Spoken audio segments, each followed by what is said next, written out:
杨谨华抱新欢，强震当下天吃西装男。浪漫来袭，脸颊在燃烧。当你给我第一声独家拥抱。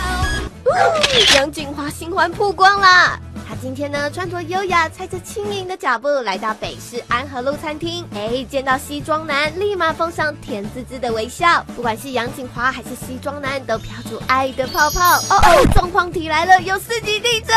杨谨华是一脸惊恐，但西装男相当淡定啊，还就杨谨华一起看手机上收到的国家级防灾地震通知。这男的稳重，谨华可以冲了啦，毕竟拍拳的滋味不好受啊。据悉呢，男方姓陈，名 Ben， 和杨谨华一样38岁，由同教会的黄家千牵线认识。而杨谨华和 Ben 目前交往1个月，已进展到过夜情喽。娱乐动新闻，我是被信任的女人。报道。